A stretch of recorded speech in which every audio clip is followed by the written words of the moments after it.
As we scroll through social media, the news, and even our work emails, it's easy for information overload to creep in. We're presented with ads for products we don't need, highlighting problems we now think we have.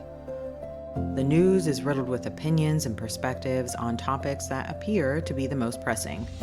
And our work inboxes are filled with questions and demands, creating lists of new things we have to get done. And through all of these experiences, the loss of control can feel crippling. The power of observation is at the forefront of our human lives, leading us down rabbit holes we may not have otherwise taken.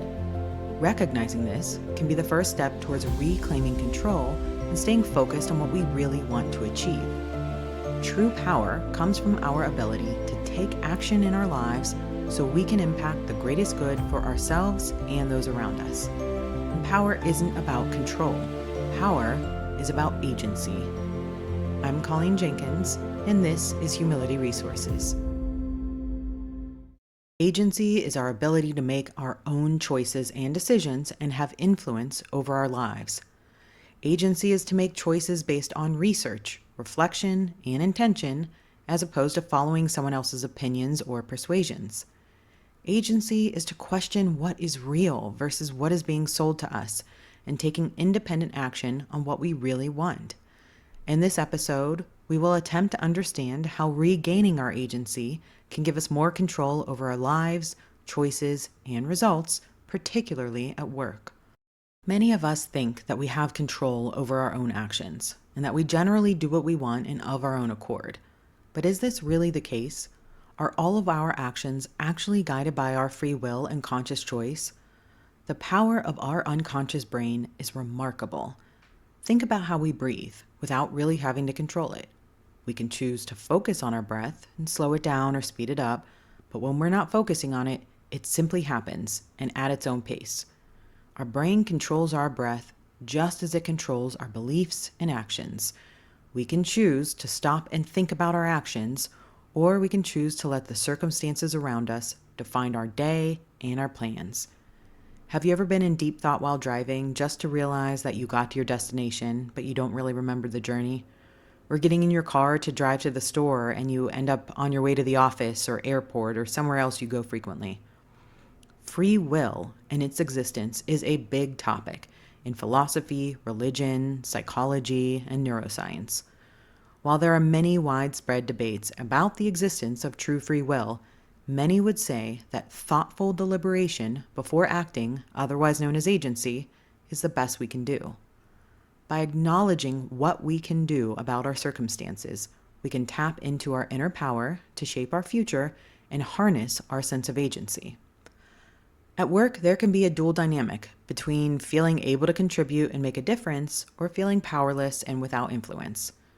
One of the most common reasons people leave their jobs is due to the belief that there is no further ability to impact change. The dichotomy here is a two-way street.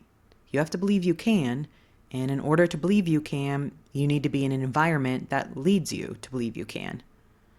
Does our ability to impact change actually depend on our environment and its permission? Maybe we can create self-efficacy and agency by choice, meaning we can choose to believe we can make a difference and then take actions to actually make a difference.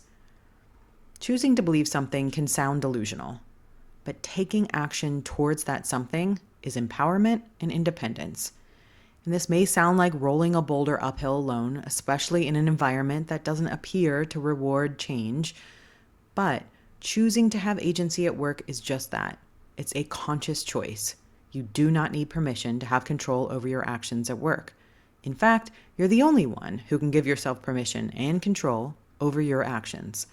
So at work, here are some practical things you can do to create your own power of agency. And you don't have to have a C or a VP title to do these things. In fact, anyone working in any job has the power to take these actions and have agency at work. And guess what? These tips will make you more confident and can give you better control over your leadership potential. So here are the practical tips. The first one, share your perspective. We often underestimate our proximity to the pulse of our organization. By actively listening and observing patterns, regardless of what your job is, we can identify areas that require attention. Then we have the power to share our insights with others who can benefit from them. Next, focus on the work. Many people have the idea that if you work hard and do good work, you'll be rewarded and someone will come knocking on your door with a thank you card and a path to promotion. In an ideal world, we'd all be recognized for the impact our work has. But in reality, especially at larger companies, people and their work can get lost. There's also a large network of things going on that we can't possibly understand or see at all times. This is why leaders have an elevated job. And if you are a leader, you know that taking intentional steps to highlight the impact of your team's work with data and presenting it in a way that is consumable to the right people is important. But we can all choose to be leaders at work, regardless of title. Rather than relying on your work to speak for itself, take the initiative to put it into context for other people. Share what you've achieved, what you've learned, the challenges you've overcome, and any help that you might need to move forward. And this isn't about self-promotion, it's about claiming your agency as a leader and advocating for yourself with an effort to make a positive change at your company. By speaking up, you show that you're invested in your own success, willing to take ownership of your own ideas, and wanting to contribute in a new way. Next, be solution-oriented. Everyone is busy at work, so you can take the lead by breaking down complex issues into root causes and create viable solutions. Now, this doesn't mean stepping outside of your lane to tackle somebody else's job. This means picking up the roadblocks you see in front of you and offering solutions that may help you and others who face the same challenges. Next, manage your emotions and risk ratio. Many people, leaders included, overestimate the risk of speaking up and pitching solutions to existing issues. But think about times where someone clearly articulated an issue to you and came up with a viable solution to solve it. Refreshing, right? Be okay with taking that leap, but come at it with a learning mindset and understand that you might not know all the variables. If the solution isn't viable, try to understand why and learn, rather than trying to force a square peg into a round hole. Pouting or getting emotional about your idea not being viable is allowing your ego to win. A learning mindset can free you from becoming your own enemy. Next, think and research before acting.